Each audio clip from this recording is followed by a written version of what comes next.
Hello everyone, my name is the Storyteller, and today I will share with you some horror stories to help you fall asleep. Sit back, relax, and enjoy. But before that, write down in the comments where you are listening this and what time it is. Don't forget to subscribe and hit the bell to never miss upcoming horror stories. I never liked clowns. Not because of childhood trauma or any movie. Just something about painted faces pretending joy always felt dishonest. So when our small town of Reading Falls announced the return of the summer parade after 10 years, I didn't plan to go. But my sister Erin insisted. Come on, Jake. You hide in that garage every day. Just once be normal. By noon, Main Street was flooded with people. Kids waving flags, food trucks, brass band warming up. A float rolled by covered in cheap balloons and the smell of diesel. And then came the clowns. Dozens of them walking in perfect formation. Same outfit, black overalls, red suspenders, bright white masks with red smiles. Not painted faces, masks. The cheap plastic kind that muffled their breathing. People cheered at first, but the clowns didn't wave, didn't juggle, they just walked. Someone laughed nervously. Guess performance art's gotten weird. The clowns stopped in the middle of Main.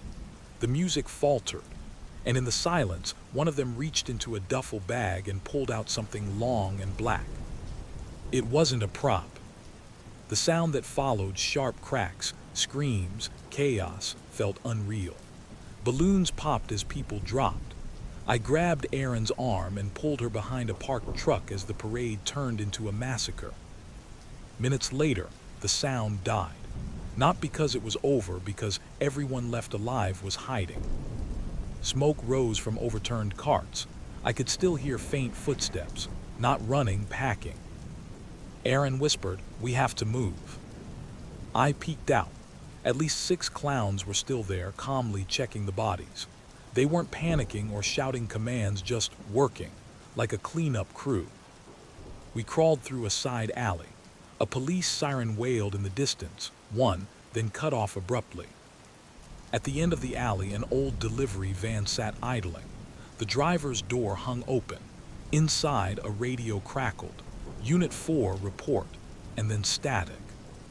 I climbed in, searching for keys. The dash was splattered. I found them in the cup holder, sticky with something dark. We drove out through back roads, trying not to look at the bodies. Every streetlight we passed flickered, and in that strobing light I caught glimpses of clowns on rooftops, standing still, watching the horizon like soldiers waiting for orders. We made it to the outskirts, gas station, diner, few scattered houses. I thought we'd escaped. But the diner lights were on, and through the window I saw 3 people inside, waving us down. I pulled over. The man who ran the diner, Carl, looked wild-eyed, holding a shotgun. "You saw them too?" he asked. "They're killing everyone." He nodded once. They hit the power station first, phone lines too. This was planned. We barricaded the door with tables. The TV behind the counter played a local emergency broadcast, then cut to a looping message, "Shelter in place." Outside, headlights appeared. A truck pulled up across the road. 4 clowns climbed out, carrying machetes. Carl aimed his shotgun. "Stay quiet." They didn't charge. They just stood there, staring through the glass. One of them tapped a knife against his mask, slow and deliberate, like a clock counting down. Erin whispered, "Why aren't they coming in?" "They want us to move first," I said. It started with a power cut. The lights died, the hum of the fridge stopped, and in the dark the sound of metal scraping against glass filled the air. One window cracked, then another. Carl fired once, muzzle flash blinding in the dark. Screams followed. Something heavy slammed against the door. We retreated into the kitchen. Erin grabbed a knife. My hands were shaking so hard I could barely hold anything.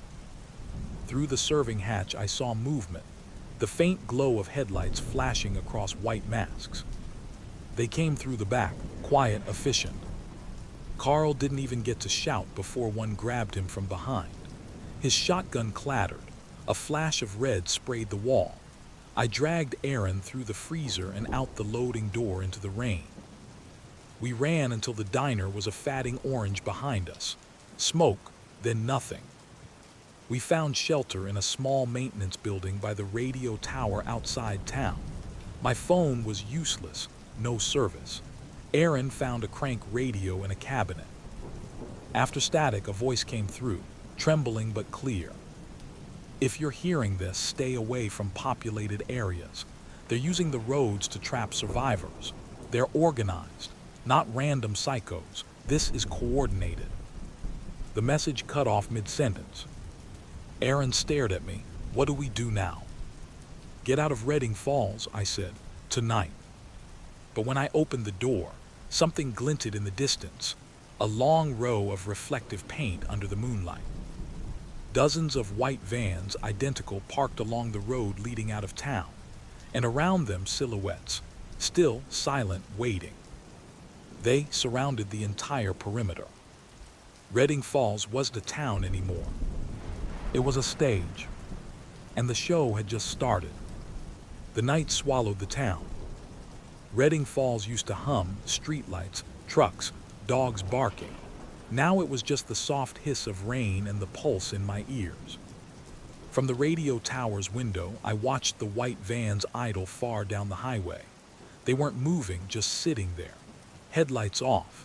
But every few minutes, one of the engines coughed to life and idled for a while, like a signal to the rest. Erin paced the room, hugging herself. They can't be everywhere, she said. I didn't answer, because I'd already tried the tower's door earlier and found a small red ribbon tied to the handle. A clown's ribbon.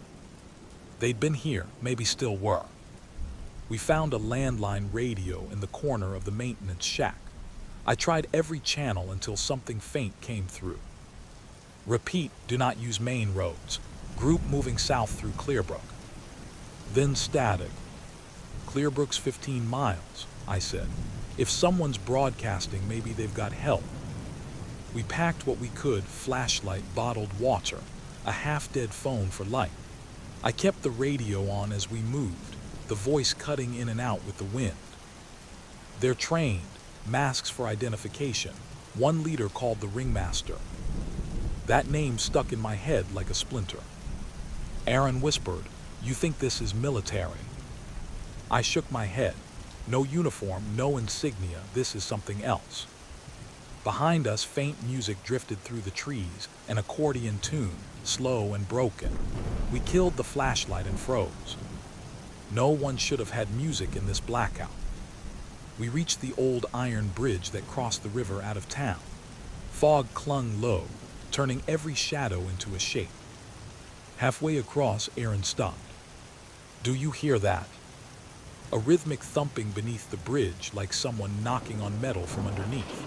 Then another sound joined in, a child's laugh echoing off the water.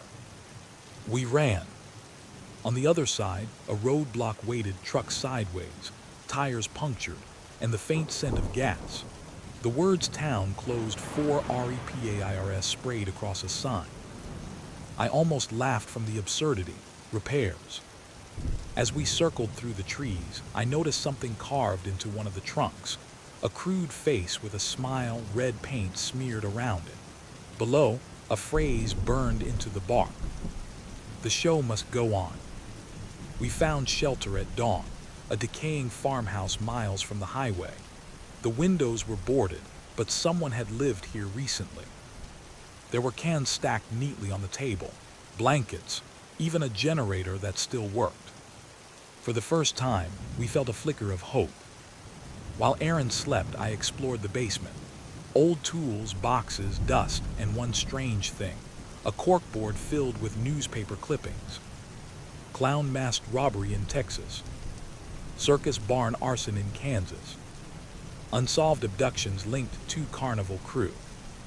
Pinned beside them was a hand-drawn map with red string connecting towns, all circling Redding Falls.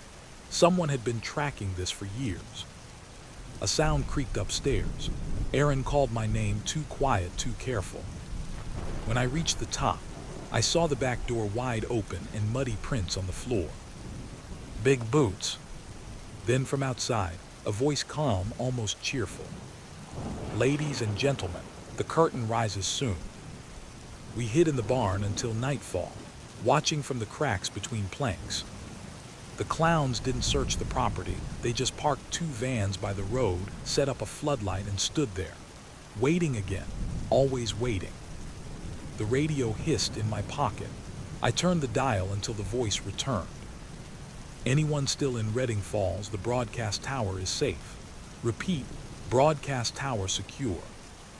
But the tower was where we'd started. It wasn't safe. Aaron grabbed my arm. It's bait. Yeah, I said, they're drawing people back. As we argued, the floodlight outside blinked twice, then 3 times, a coded rhythm.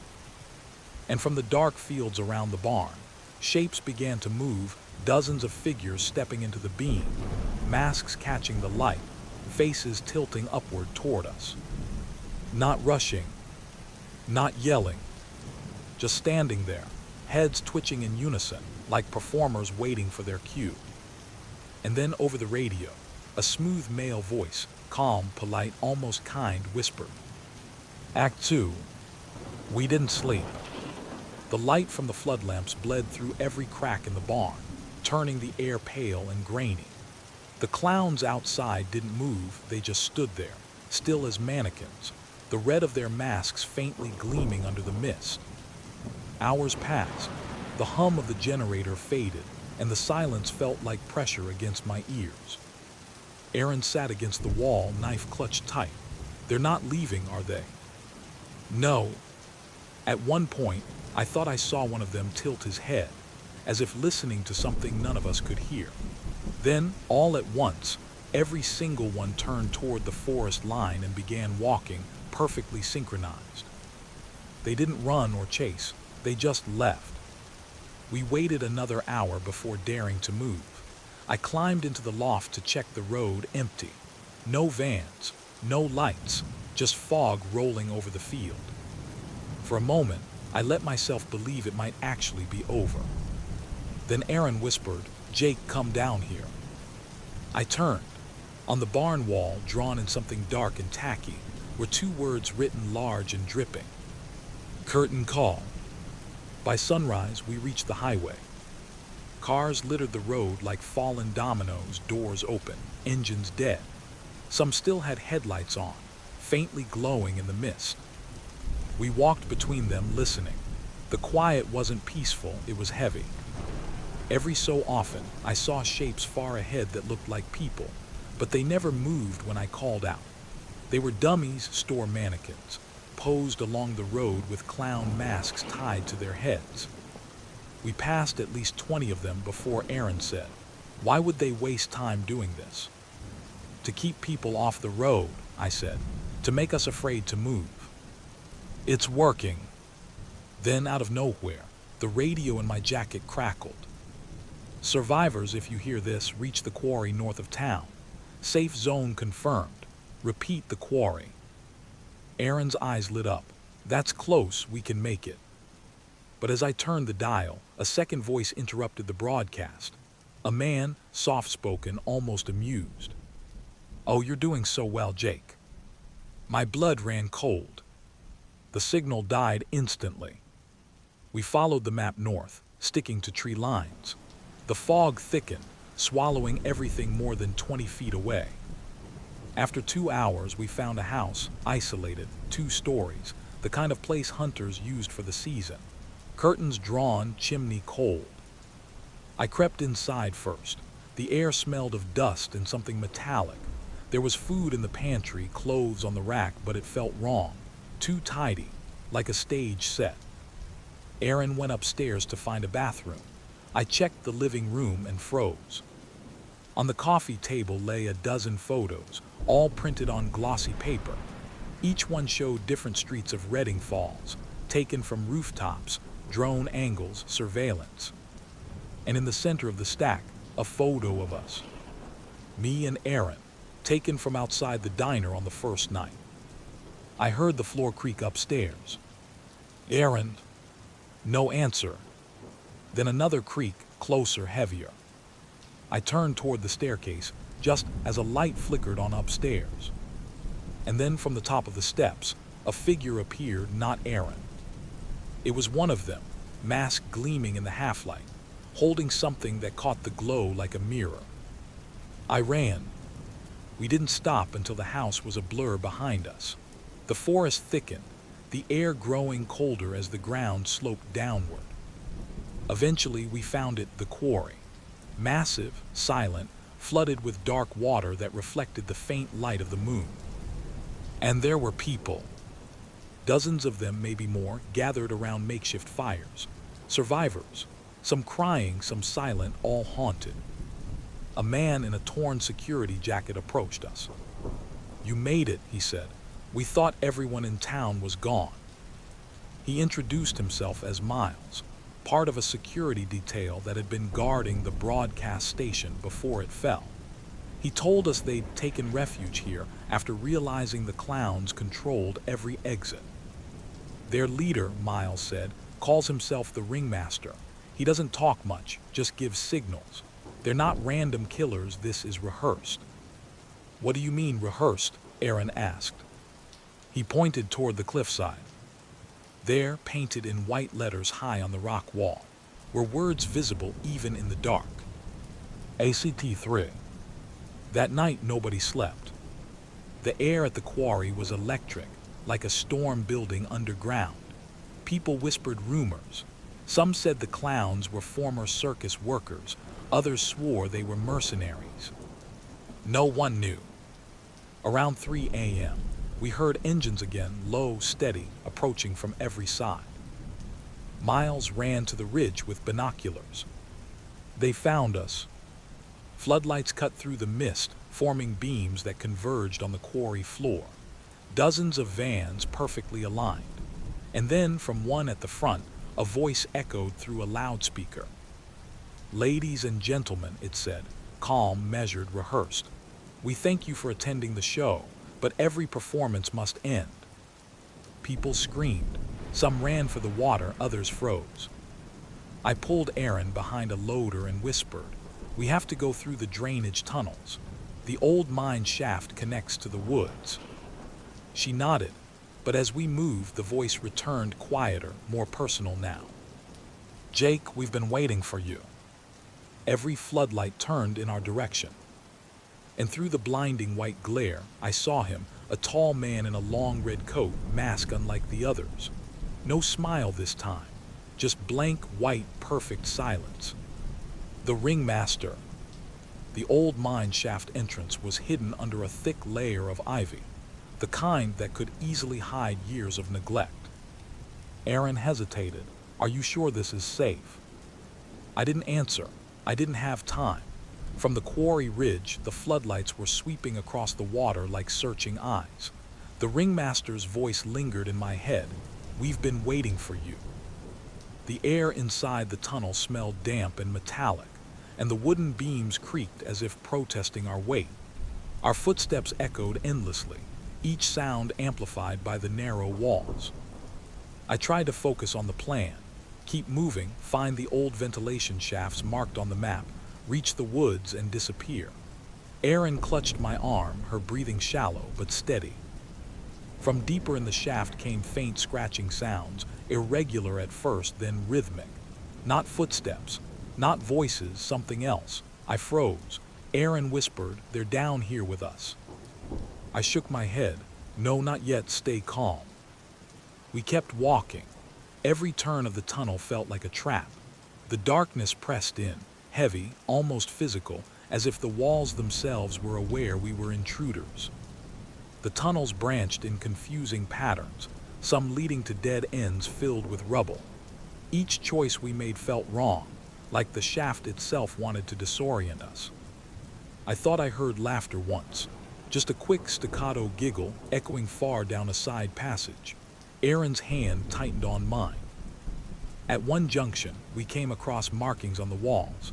Red arrows, small painted circles, some words partially obscured by years of dust. "Stage left, don't turn." I swallowed. The handwriting was sloppy but deliberate. Whoever had done this had planned for people like us. We followed the arrows carefully, stepping over water pooled in low areas. Occasionally, the tunnel widened, revealing old storage rooms, barrels, crates, tools, but nothing useful. The air grew colder the deeper we went, dampness condensing on our skin. Hours seemed to pass, time lost meaning, and still the feeling persisted we weren't alone. The deeper we went, the more the tunnel seemed alive. Faint noises followed us, scuffs, whispers, the soft scraping of nails against stone. Not every sound was immediate. Some came from behind us, some from above, even from the shadows ahead. Aaron began to tremble. "Jake, I'm hearing things." "You're not," I said, though my own voice sounded thin in the darkness. I knew we were both lying to ourselves. At one point, we found a small alcove, long abandoned. I leaned against the wall to rest, and Aaron sat silently. I felt my own pulse in my ears. The faintest movement in the shadows made me snap upright. A mask gleamed in the tunnel ahead, white and featureless. Not a clown mask exactly, more like a blank doll face. It was standing still, and when it tilted its head, I felt my stomach drop. We moved quickly past it. When I dared to look back, it was gone. After what felt like hours, the tunnel opened into a vast underground chamber. Rusted beams and scaffolding crisscrossed overhead, and the ground sloped down into a deep pit filled with shadows. From the center, a single spotlight illuminated a figure. Tall, red coat, featureless white mask, the ringmaster. He didn't move, he just watched. Then from somewhere behind us, a voice echoed softly, directly into my mind, though no one spoke aloud. "You can run, but you've already stepped into my world. Every step, every choice is part of the show." Aaron clutched my arm. "Jake, I don't like this. He knows us." I nodded, "I know." We couldn't see the clowns in the chamber, but I felt them everywhere, standing in the shadows, perched above us on beams, silent, waiting. Every heartbeat felt like it bounced off the walls, amplifying the fear. The ringmaster stepped aside, gesturing toward a narrow shaft that led up. I didn't trust him. But there was no other option. We had to climb. The shaft was vertical, rusty rungs embedded in stone, slick with water and grime. Aaron went first. I followed, muscles screaming with every pull. Halfway up, I paused, chest heaving, and looked down. The shadows in the chamber shifted subtly, almost moving independently. Something in me told me we were being watched more closely than ever, like rats in a maze. Finally, we emerged near the edge of the quarry. The moonlight hit us, and for the first time in 2 days, we could see beyond the dark earth. Trees, road, freedom, or at least what we hoped was freedom. Behind us from the tunnel, the ringmaster's voice carried on the wind. "Thank you for playing your part. The next act begins soon." We didn't wait to hear more. We ran. We ran without stopping. The forest swallowed us immediately, tree trunks becoming towers of shadow. Our shoes sank into mud, roots snatched at our ankles, and every sound, a branch snapping, a bird taking flight, made us flinch. The wind carried a faint echo of laughter, distant but unmistakable, not playful, deliberate, watching. Aaron whispered, "They're still following us." I didn't answer. I couldn't confirm it, but deep in my gut, I felt them everywhere, in every shadow between the trees, reflected in every pool of water on the forest floor. Hours passed. The sky began to lighten, but the fog lingered low. We stumbled across an old logging trail, overgrown and abandoned. I hoped it would lead us to the highway, to something human. But the trail ended abruptly at a cliffside overlooking a small valley. At the bottom, more vans gleamed like white beetles under the sun, engines running. We weren't just being hunted, we were being funneled. There was no time to plan. We had to descend. I found a rope tied to a tree, frayed but strong. Aaron went first. I followed carefully, swinging past loose rocks and brambles. Halfway down, the rope jerked. I froze, nothing moved above. Nothing below, but a faint shadow flickered along the valley floor. As we reached the bottom, the vans were gone. Just empty ground, littered with trash, tire tracks, and the faintest marks of organized movement. Then the radio in my jacket crackled. A distorted voice whispered, "Good, you're almost ready for the finale." Aaron grabbed my arm. "Jake, what does that mean?" Before I could answer, a figure appeared at the tree line, not running, not walking, just stepping into view slowly. The red coat of the ringmaster gleamed faintly, mask reflecting the morning sun. We had no choice but to keep moving. We reached the river. Water roared over rocks, icy and fast. The only bridge was a narrow, half-collapsed footbridge. One wrong step and we would have been swept away. As we crossed, I saw shapes moving in the trees on the far bank, tall, white-masked forms, scanning the forest. Not clowns in a rush, but predators perfectly patient, letting us make mistakes. Halfway across, the rope handrail snapped. I grabbed Erin and jumped to the nearest intact plank. The bridge groaned. She whispered, "Jake, they're enjoying this." I didn't reply. The thought had already crossed my mind. The ringmaster's voice, every move, every trap, it wasn't chaos. It was a performance designed to terrify. We made it across, exhausted, soaked, trembling, but ahead the road led to the town limits, civilization, or what we hoped was civilization. The first human signs were faint, a mailbox, a weathered fence, a pickup truck, then smoke in the distance. We followed it to a small farmhouse. Lights were on, windows open, voices. Hope rose, fragile and burning. A man stepped out, hands raised. "You're survivors." "Yes," I gasped. "Please, we need help. The clowns, the ringmaster, they..." He nodded grimly. "I know. You're lucky you made it this far. Most don't. Come inside." Inside, other survivors huddled around a generator. Miles, the man from the quarry, was there too. He had radio equipment, maps, and a plan. "They've been using towns like theaters," he explained. "Targeted performances, people as props. And the ringmaster, he controls the flow, always a step ahead. But we've tracked his pattern." I swallowed hard. "So we can stop him?" Miles shook his head. "Not stop, not yet. We can survive, but the show isn't over." That night we barricaded the farmhouse and watched the roads. From the hilltop, I could see distant white vans gliding silently along highways and back roads. The clowns weren't attacking directly yet. They were positioning, waiting for the signal. The radio buzzed. Static, then the ringmaster's voice again. "Curtain rises in 12 hours. Be ready." The survivors whispered in the corner, fear pressing against every word. Aaron held my hand tightly. "What does that mean?" I didn't answer, because I already knew. When the clock struck midnight, the entire valley became alive. Flashlights, shapes moving perfectly in formation, and in the center, a red coat glimmered faintly in the moonlight.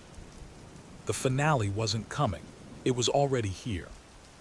We had survived this long, but the night ahead would test everything: endurance, courage, and sanity. And one thing was certain: the ringmaster wasn't just hunting us. He was orchestrating the fear itself. The valley stretched before us like a stage set for a nightmare. Every hill, every tree, every broken fence seemed deliberately positioned to obscure what lay ahead. The white vans were stationed like sentries along every ridge and hollow, engines humming low, as though they were alive.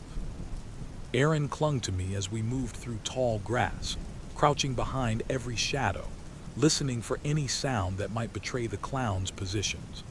The air was thick with the smell of damp earth and the faint metallic tang that had followed us since Redding Falls. Miles had given us a rough map of the valley, but it didn't prepare us for reality. Paths we tried to take seemed wrong, ending in gullies, walls of overgrown brambles, or sheer drops we hadn't anticipated. And all the while, the distant, mechanical hum of coordinated activity reminded us that we weren't just being hunted. We were being guided, herded into a final performance. Aaron whispered, "Do you think?" He He knows exactly where we are. I didn't answer immediately. I didn't want to think about it, but deep down I knew the answer. Yes, the ringmaster had always been one step ahead. And then from a ridge to our right, a single spotlight swept across the field. Not frantic, not searching, precise.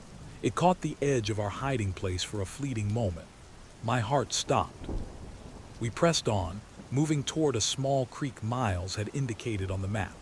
Water could mask our scent, our heat, perhaps give us a small advantage. The creek was narrower than we expected, and the bank was steep. As Erin descended, the ground beneath her feet shifted. A rustling noise behind us made me turn. Nothing visible. Then the sound of snapping sticks, dozens of them coming from multiple directions. White masks glimmered in the low light. Not charging, just moving along the periphery, blocking our retreat. We froze, instinct screaming at us to run. I whispered, "Keep calm. We move only when we have to." A figure stepped closer, mask shining under moonlight. It tilted its head and the motion felt deliberate, almost theatrical. They weren't attacking us yet. They were watching, assessing, waiting for us to act. We slipped into the water, letting it carry us downstream. The cold bit at our skin, muscles aching, but it was the only chance to avoid immediate confrontation. Behind us, the faint echo of footsteps followed the curves of the creek, always matching our pace, never overtaking. By the time we emerged onto a narrow trail, soaked and shivering, the sun was beginning to hint at dawn, but the valley was still alive with shadowed shapes. Following Miles' map, we came to an old mill abandoned for decades. The boards were rotting, windows shattered, but it offered the only cover for miles. We moved inside, closing a heavy door behind us and bracing it with a fallen beam. The air smelled of mold and old grain. Dust motes floated in the morning light, streaming through cracks in the boards. It felt like temporary safety, but I knew better. Erin sat in a corner, huddled, whispering over and over, "He's waiting, he's waiting." I tried to focus. Our plan was simple. Wait until nightfall, then navigate to the far ridge where Miles had said a hidden road would lead us out of the valley. But simple didn't mean easy. Every sound from the outside, snapping branches, the low hum of engines, a faint, deliberate laugh, reminded us we were still the prey. Hours passed, and then we heard it, a rhythm, soft at first, then unmistakable, accordion music, broken, off-key, drifting through the forest and into the mill. The ringmaster was closer than we thought. Night fell again, heavier this time, as though the valley itself wanted to trap us. The moon offered little light, and every step forward was fraught with the risk of being spotted. We climbed a steep, rocky incline toward the ridge, dragging our bodies over jagged stones. The vans below seemed stationary, yet I could feel the calculated movement behind them. Patterns, formations, precision. Suddenly, a noise from above, a creak of metal. I turned just in time to see a rope ladder dangling over the ridge, swinging slightly. Not natural. Someone had placed it. I gestured for Erin to follow me. Step by step, we climbed, muscles screaming, lungs burning. At the top, we paused, listening. No vans, no lights, but the feeling of being observed was stronger than ever. And then I saw it. The ringmaster standing at the far end of the ridge, mask reflecting moonlight, coat flowing, hands behind his back. He didn't speak. He didn't move. He just waited. From the top of the ridge, we could see the valley below in its entirety. Dozens of vans, white masked figures moving in silent coordination, everything perfectly orchestrated. Erin gripped my arm. This is it, isn't it?" "Yes," I said. "We either run or we keep moving. No other choice." We dashed down a narrow path Miles had indicated, zigzagging to avoid the floodlights. Shapes appeared in the distance, but they never ran toward us, always positioning, corralling. The ringmaster's voice drifted on the wind. "You've survived every act, but the curtain must fall." We pushed harder, moving past fallen trees, over rocks, past the abandoned remnants of the valley. Every step forward felt like a calculated move in someone else's performance. Hours passed, dawn approached. The valley behind us was alive, still orchestrated, but ahead a road. A real road, signs of civilization. We didn't stop running until the vans and figures disappeared behind the ridge. The first rays of sunlight hit our faces. Aaron collapsed, panting. I looked back once over the edge of the ridge. The valley seemed empty, silent, except for a single red coat standing at the far end, the ringmaster, watching. We survived the night, but the show wasn't over. The ringmaster's voice echoed in my mind long after. The next performance begins soon. And for the first time, I realized something terrifying. Surviving wasn't enough. We would never truly escape.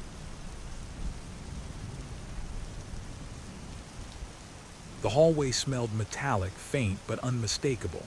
I paused, glancing at the polished floors. Blood. I hoped it was just spilled juice. My backpack bounced as I ran to class. The first bell rang, harsh, demanding, echoing through empty lockers. Most students had already gone to class. I slipped into room 204 just as Mr. Landry slammed the door. The air inside smelled normal, chalk, pencil shavings, and faint disinfectant. But my heart hammered. Something was off. I didn't know it yet, but the first scream would come in 10 minutes. Mid-morning announcements crackled over the PA. Students, remain in your classrooms. Lock doors if possible. Emergency protocol is in effect. A scream pierced the hallways, high-pitched near, echoing like glass shattering. We froze. I grabbed my backpack and peered out the window. The hall was empty, chairs overturned, lockers gaping. Another scream, closer this time, science wing. Instinct took over. I ran toward it, heart hammering, ignoring the fear screaming inside me. The halls were empty, chairs tipped over, lockers open, papers scattered like confetti. And then I saw him. Hoodie up, face obscured in shadow, dragging something heavy, slow, deliberate. I ducked into room 205 and locked the door. Students whispered, panicked, phones out. He stopped at the doorway, head tilted, listened, slowly moved on. We weren't just being chased, we were being hunted. The intercom buzzed again. Lock your doors, stay quiet. Authorities are on their way. Fear pressed against every corner. I huddled with classmates in the back. Every creak, every distant thump made my heart pound. Through the window, shadows flickered. They were moving strategically, scanning, never charging. Not random, not chaos. A predator orchestrating every move. Some students tried the stairwell. I followed, desperate. The stairwell was silent. Faint dripping water echoed. Then a door slammed. Steps, slow, deliberate, coming closer. I pressed against the wall, breath shallow, backpack as shield. He was close, too close. The cafeteria should have been a refuge, but it was worse than the hallways. Tables lay overturned, trays scattered across the linoleum, and the smell of ketchup mingled with something coppery, the metallic tang of blood. I pressed myself flat against the floor near the edge of a long table. Aaron, a classmate I'd been stuck with since the first bell, crouched beside me, eyes wide and trembling. The footsteps came first, soft, precise, deliberate. Not running, not panicked, calculated. They were moving along the perimeter, scanning, watching. I swallowed hard, trying to steady my shaking hands. I peeked over the table just enough to see him, the hoodie up, dragging something heavy. It wasn't a body, not yet, but it was close. I whispered, "We have to move now." Aaron nodded, and we crawled toward the emergency exit at the far end of the room. Every scrape of our shoes on the floor echoed like a gunshot. He paused, head tilted, listening. We froze, hearts pounding, breath shallow. Seconds stretched into eternity. Then, just as quietly as he had come, he moved on, vanishing around the corner. We slipped into the library, the air thick with dust and the scent of old books. Light flickered from the broken fluorescent bulbs. casting jagged shadows across the rows of shelves. Crouched behind a table, I could hear my own heartbeat pounding in my ears. Every creak of the floor, every rustle of paper seemed amplified, alerting him to our presence. Aaron whispered, "He's still following us." I didn't answer, I already knew. Then a sound, soft, deliberate footsteps across the floor near the front doors. Not running, not panicked, observing, waiting. A student in the back tried to sneak toward the emergency exit. Instantly, the shadow appeared in the doorway, head tilted, watching. Not moving yet, just ensuring the student's fear reached a peak. I grabbed the student's arm and pulled them back into the shadows. The predator wanted us terrified before we ran. Every step was calculated, every second orchestrated. The gym smelled faintly of sweat, rubber, and stale air. We pressed ourselves behind the bleachers, muscles tense. Outside, faint moonlight glinted off the polished floor beyond the doors. I dared a glance. There he was, hoodie up, hood casting his face into shadow. He moved slowly across the hallway outside, head cocked as if listening to our thoughts. Aaron whispered, "He's enjoying this." I nodded. She was right. This wasn't about catching us quickly. It was about fear, manipulation, control. We crept along the edge of the bleachers, trying to plan a path forward. Every hallway, every stairwell, every exit was a potential trap. And he knew it. A narrow stairwell led to the roof. We scrambled up, muscles burning, adrenaline coursing. The wind ripped at our hair and clothes. The city stretched out below, quiet, oblivious to the nightmare on top of the building. We crouched behind an air vent. From below, I saw him, hoodie up, moving with calculated precision, navigating stairwells, checking doors, always 3 steps behind but never careless. Aaron whispered, "Do you think he can climb?" I didn't answer. I didn't want to imagine it, but the thought chilled me to the bone. The night stretched wide, empty except for us, except for him. Every shadow felt alive, every flicker of light a potential death trap. The fire escape ladder descended into darkness. We clutched the metal rungs, muscles screaming, fingers raw and bleeding. Below, the alley stretched out narrow, littered with trash and debris. We made it down, crouched behind dumpsters, trying to catch our breath. From above, the soft scrape of metal. A shadow moved across the rooftop. He hadn't lost us. He was positioning, waiting, calculating. Aaron gasped, "We can't outrun him forever." I swallowed hard. Then we don't, we survive, we fight smart. We edged forward toward a narrow gap in a fence. One slip, one mistake, and he could end this in an instant. And all the while I knew he was enjoying the hunt, the terror, the control. The alley emptied into a side street. Dim streetlights flickered, casting pools of uneven light across cracked asphalt. Every shadow felt alive. Aaron whispered, "Which way?" I shook my head. The streets were a labyrinth. We couldn't trust sidewalks, alleyways, or abandoned storefronts. Every corner could hide him. Every quiet space could be a trap. Footsteps echoed behind us. Slow, precise, calculated, not chasing frantically, just ensuring we stayed within his path, herding us like prey. We ran blindly, turning corners, ducking behind dumpsters, praying he wouldn't anticipate every move. We slipped into a 24-hour grocery store. Fluorescent lights buzzed overhead.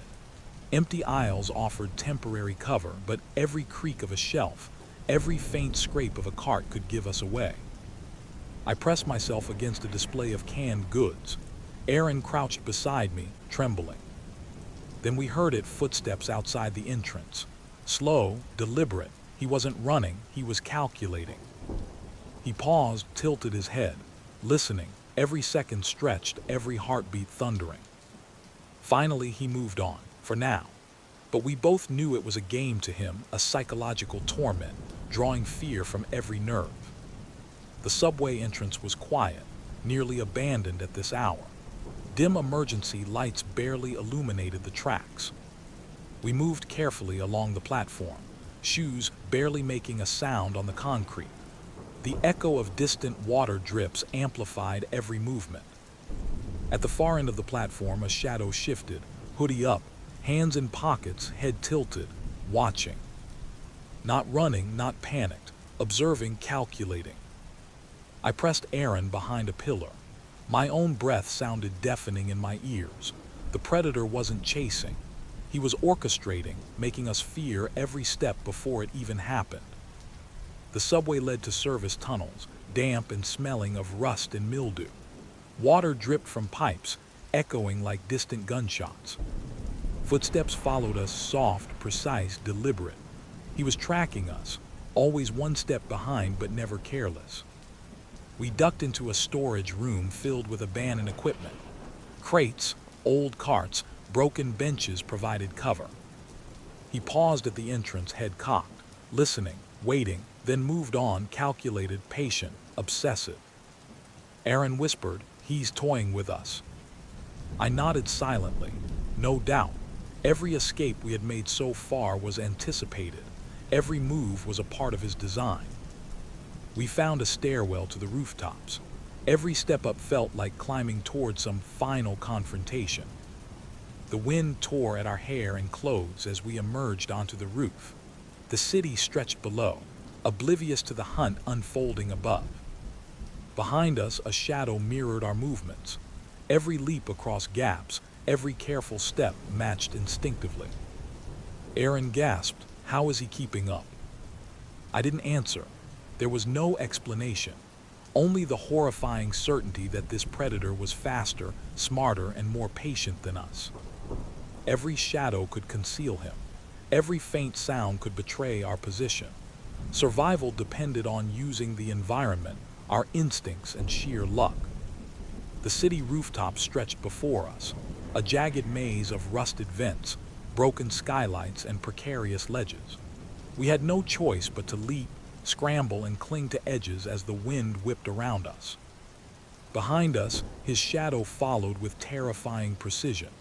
Not clumsy, not desperate, calculated, controlled, as if he had rehearsed this hunt countless times. Every jump sent adrenaline surging through my veins.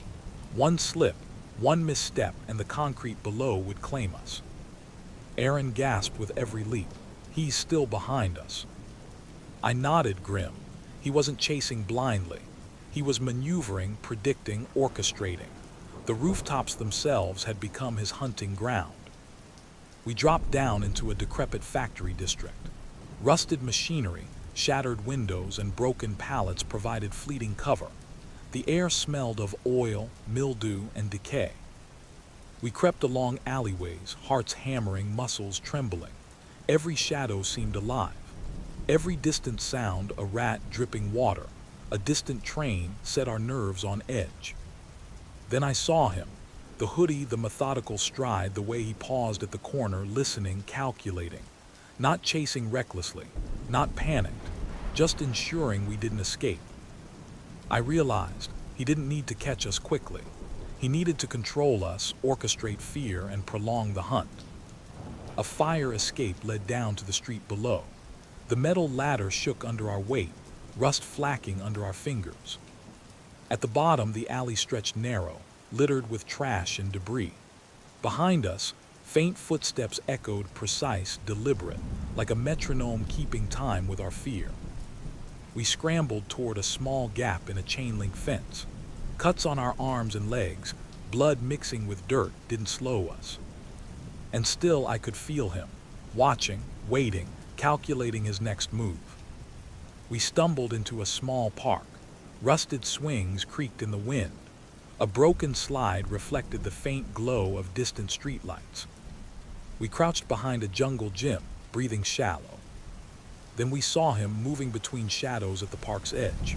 Hoodie up, hands in pockets, head tilted, observing, not rushing, not panicked. I realized then he wasn't just hunting, he was performing. Every heartbeat we spent hiding, every shiver of fear was part of his design. Aaron whispered, "He's patient, obsessed." I nodded. That patience was terrifying. He could hunt us for hours, days, if he had to. Finally, we reached a dimly lit street, quiet, seemingly empty. We ran, adrenaline driving us forward. Every alley, every shadow, every flicker of movement could conceal him. I glanced back, nothing, silence, empty street. We had made it, or so it seemed. But I knew the truth. The hunter never really stops. He waits, observes, plans, and when the next opportunity comes, he will strike. We had survived the night, but the terror wasn't over, not by a long shot.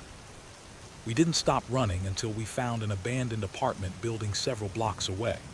Windows shattered, stairwells thick with dust, mildew lingering in every corner. I pushed open the creaking door and the smell of decay hit me. Aaron followed, shivering, eyes wide. We climbed the stairs cautiously, every footstep echoing. Dust kicked up, floating in the faint light of a broken window. We found a small room and barricaded it with a chair. Silence fell, except for our shallow, ragged breaths. Hours passed. Every distant noise, a rat, a wind gust, a passing car, sent waves of panic through us.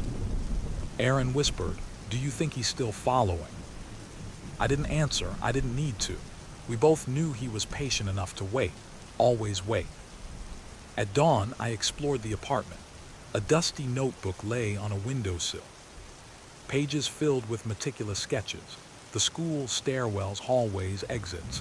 Notes in neat handwriting, most vulnerable points. Timing is key, fear management essential. I showed Aaron, she shuddered. He's obsessed. I nodded. He's not just obsessed, he's a planner. He knows every move we've made. We realized the hunt wasn't random. It was a chess game, and he was 5 moves ahead. Miles, a friend we trusted for help, hadn't answered. Desperate, I called him. Static, then a distorted voice. "You're not safe, anywhere. He's closer than you think. Don't trust the streets." My stomach dropped. He had eyes on us in the city now, somehow. Aaron gripped my arm. "What do we do?" "We keep moving. Never stop. Never stay in one place too long." We packed a small bag. Water, granola bars, flashlights. Every step felt like walking deeper into a trap. The subway entrance was empty, dimly lit by emergency lights. Shadows stretched across the tracks. We crept along the platform, every footstep careful. At the far end, a shadow appeared. Hoodie up, head tilted, hands in pockets. Not running, not panicked, just observing. I pressed Aaron behind a pillar. Our breathing sounded deafening in the quiet. He wasn't chasing recklessly. He was orchestrating, making fear our constant companion. A maintenance hatch led to a flooded service tunnel. Water rose to our knees, cold and brackish. Footsteps echoed behind us, soft, deliberate, precise. He was tracking us, always. We waded through, muscles trembling. Every splash seemed magnified, revealing our presence. By the time we reached the next exit, soaked and shivering, I realized survival meant staying one step ahead in a game we hadn't even fully understood yet. The service hatch led us to a deserted factory district. Rusted machinery loomed like skeletons, broken windows gaped like teeth, and puddles reflected the faint glow of streetlights. We moved cautiously, using crates, pallets, and piles of debris for cover. Every shadow seemed alive. Every distant sound, a rat scuttling, the echo of dripping water, a gust of wind rattling broken shutters, sent spikes of fear through us. Then I saw him. Hoodie up, silhouette sharp, stride methodical. Not reckless, not panicked. Just moving with the precision of someone who had studied the terrain, knowing every blind spot, every escape route. I realized he didn't need to chase us frantically. He needed to orchestrate. Every step, every heartbeat, every gasp of fear was part of his performance. Aaron whispered, "We can't outrun him forever." I nodded grimly. Then we outsmart him or we die trying. We climbed a stairwell to the rooftop, emerging into the cold night air. The city stretched below, quiet, unsuspecting. The rooftops formed a jagged maze of broken vents, cracked ledges, and precarious skylights. Each step demanded balance, courage, and instinct. Behind us, a shadow mirrored every move. He didn't rush. He didn't stumble. Every leap we made, he made in perfect rhythm, always calculated. Aaron gasped. How is he keeping up? I didn't answer. There was no explanation. Only the stark terror that we were being hunted by someone faster, smarter, and infinitely more patient than us. We dropped down into a narrow alley. Trash cans overflowed, cardboard boxes stacked in haphazard towers. The walls pressed close, limiting escape. The sound of soft footsteps approached from behind. Slow, deliberate enough to pierce our nerves with anticipation. Aaron clutched my arm. We're trapped. I pressed my back to the wall. My mind raced. Every alley, every corner, every shadow became a possible death trap. Then I remembered the notebook from the safe house, his meticulous planning, his obsession with fear. I realized he was patient enough to wait until we made a mistake to corner us perfectly. We stumbled into an overgrown park, rusted swings creaking in the wind, broken slides reflecting dim streetlights. We crouched behind jungle gyms and toppled benches, listening for the faintest sound.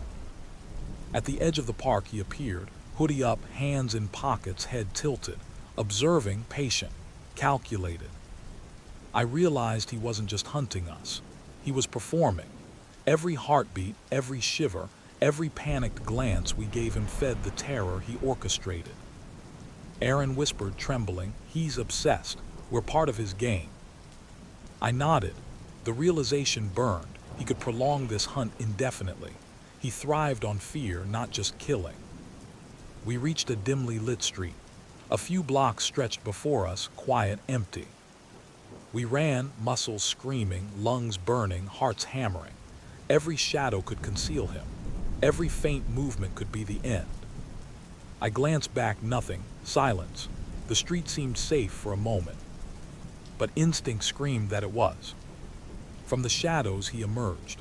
Hoodie up, head tilted, stride controlled. Not rushing, not panicked, just predator and prey. I swallowed hard, adrenaline sharpening my senses. "This ends tonight," I whispered to Aaron. Every alley, every corner, every rooftop, every shadow had been a trap. Now it came down to skill, instinct, and courage. We faced him, not running, not hiding. The predator, patient, calculated, confident. And for the first time, we weren't just surviving, we were ready to fight, to turn the game back on him. The night stretched before us, tense, silent, and deadly. And the final act of the hunt was about to begin. The street was silent. Only the distant hum of the city reminded us it existed beyond this nightmare. He stood across from us, hoodie up, shadowed face unreadable, hands in pockets. Calm, methodical. I swallowed hard. "It ends here," I said, voice steadier than I felt. For a moment, he simply tilted his head, studying us, weighing his options. Then, with deliberate slowness, he turned and vanished into the shadows. We didn't chase him, we didn't have to. The fear lingered, thick and choking, but so did the knowledge. He would return. Some part of him craved the hunt more than the kill. Erin collapsed against the curb, trembling, tears running down her face. I wrapped an arm around her, feeling the adrenaline finally ebb. Police sirens wailed in the distance. We stayed low, careful not to draw attention, not trusting anyone yet. The city had been our battlefield, but the predator had not been caught. Not yet. Days passed. News reports hinted at the chaos. School lockdowns, missing students, panicked parents. No body had been found, no identity revealed. But in the quiet of night, when the city slept, we knew he was out there, watching, waiting, planning. And that knowledge would never leave us. We survived, but survival came with a cost. Every shadow, every flicker of movement, every creak in the night reminded us that the hunt was far from over. Somewhere in the darkness he was smiling, and the terror we had survived was only the beginning. He lingered in the shadows, invisible but always present. The school had been a perfect environment for his work, corridors that twisted like mazes, stairwells that funneled fear, and classrooms that became cages when panic struck. Every inch had been memorized, every student's routine cataloged. He watched them move with precision, noting the slightest hesitation, the way Erin's hands trembled as she gripped her backpack, the other survivor's tendency to glance back too often. Fear was measurable, tangible, and delicious. The notebook lay nearby, filled with diagrams, annotations, and the careful timing of every movement. He didn't need to rush. Fear was more powerful than pain, more intoxicating than blood. The students didn't know it yet, but the game had already begun. The city streets had become an extension of his classroom. Rooftops, alleyways, abandoned buildings, each a canvas, each a stage. Every shadow and sound could be manipulated. He didn't chase recklessly. That would ruin the symphony of terror. Instead, he followed with calculated steps, letting panic shape their choices. Every heartbeat, every nervous glance, every frantic decision was a brushstroke in his masterpiece. Sometimes he paused, letting them believe they were safe. That illusion was more effective than immediate confrontation. When fear simmered and anticipation grew, the hunt became exquisite. Patterns were his obsession. Erin overthought, paralyzed herself with doubt, a perfect subject for psychological manipulation. The other survivor acted impulsively, driven by raw instincts, predictable in their confidence. He cataloged it all: movements, reactions, tendencies. Every flinch, every hesitation, every micro-expression was data, analyzed and stored for future use. He thrived on control, not killing, not mere survival, dominance over mind, body, and fear. The city was his chessboard, and they were pawns moving exactly where he wanted. The night streets were quiet, unaware of the predator among them. He moved seamlessly, blending with darkness, merging with shadows. Every sound revealed information: the scrape of shoes on asphalt, the whisper of a distant wind, the faint buzz of a neon sign. He didn't need cameras. He had their fear as a lens, their hesitation as a guide. Observation was endless. Patience was infinite. Every route, every alley, every abandoned building was a tool. Each became a test, each a method to prolong and control the terror. He melted into corners, abandoned buildings, even the tiniest gaps in shadows. Days or weeks could pass. He could wait forever. Their survival only sharpened their vulnerability. Sleep-deprived, anxious, doubting themselves, each moment heightened their susceptibility to fear. The hunt didn't need immediate action. Psychological torment, delayed gratification, slow escalation. That was the masterpiece. By the time he struck, they would already be broken. Signs were subtle, almost imperceptible. A fleeting shadow in the window, the distant reflection of movement, a door left slightly ajar. Small, deliberate, designed to spike anxiety and fracture trust. Fear became routine. Even in familiar places, they were prey. Every corner, every streetlight, every parked car held potential threat. He manipulated their environment, shaping reality itself to maintain control. Each reaction reinforced his understanding of them: how far they would push themselves, when panic would strike, and when they could be exploited further. Preparation was ritual. Every escape route, every building, every possible refuge mapped meticulously. Potential traps were pre-positioned, psychological bait strategically planted. Nothing was left to chance. Observation and anticipation were his weapons. His notebook was more than paper. It was a map of dominance, each entry a calculated step in a broader, patient strategy. Even when not hunting, he planned. Every potential obstacle, every law enforcement response, every civilian interference had contingencies. Perfection required foresight. Weeks passed. Every day he observed, adapted, and refined. Their panic patterns, their choices, even their minor coping mechanisms were cataloged. Fear, he realized, could be perfected.